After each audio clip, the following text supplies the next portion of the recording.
अक्कलकोटी भिऊ नका ती आहे पाठी, माझी आई अक्कलकोटी भिऊ नका ती आहे पाठी.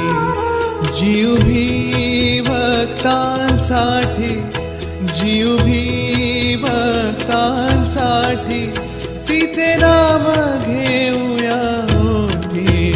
माझी आई अक्कलकोटी भिऊ नका ती आहे पाठी, माझी आई अक्कलकोटी भिऊ नका ती आहे पाठी.